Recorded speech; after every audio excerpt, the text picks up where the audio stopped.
நல்லா வேலை பார்த்துக்கிட்டு இருந்தவ இந்த சாப்பிட மாட்டா, தூங்க மாட்டா, அவளை கவனிச்சுக்க மாட்டா. 64 கிலோ இருந்த பிள்ளை 42 கிலோ இருக்கா.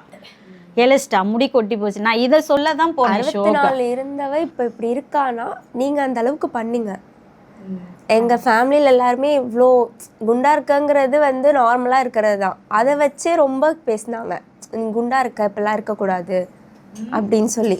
அப்போது குறைக்க சொல்லிட்டு இப்போ திரும்ப ஏற்றுங்கும் போது நம்மளை பார்த்தா அவங்களுக்கு எப்படி தெரியுது?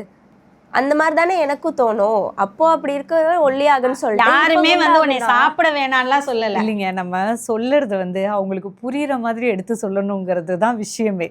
இப்போது அவங்க வெயிட்டாக இருக்கும்போது நீ குண்டு குண்டுன்னு சொல்லி கிண்டல் பண்ணி ஒல்லியாகுன்னு சொல்கிறது மட்டும்தான் அவங்களுக்கு உள்ளுக்குள்ளே போயிருந்திருக்கு. அது வந்து பாப்பா நீ ரொம்ப குண்டு இல்லை, கொஞ்சமாக குறைச்சா போதும் அப்படின்ற மாதிரி அழகாக சொல்லி அந்த குழந்தைங்கள நம்ம உருவாக்கணுன்னா அவங்களும் ஹெல்த்தியாக உருவாகிருப்பாங்க. பட் அதை நம்ம வீட்டில் நம்ம சொல்லலாம். நம்மளை தாண்டி சித்தப்பா பெரியப்பா தாத்தா ஊரில் போகிறவங்க வர்றவங்க எல்லாம் குண்டுன்னு சொல்லும்போது அது ஒரு ட்ராமாடைஸ் தானே ஆகும் பிள்ளைங்களுக்கு. அப்படிதான். ஏன் ஊரில் அவ்வளோ பேர் அப்படி சொன்னாங்களா என்ன? ஃபேமிலியிலே எல்லாருமே அப்படிதான் சொன்னாங்க. இப்போ எல்லாருமே திட்டுறாங்க, பிள்ளைய கவனிக்க மாட்டாங்க அப்படி சொல்லிட்டு இப்போ இப்படி சொல்லும் போது நமக்கு என்ன தோணும்? நீங்க என்ன நினைச்சு 10th வந்து பேசுறதே நம்ம கேட்க கூடாது.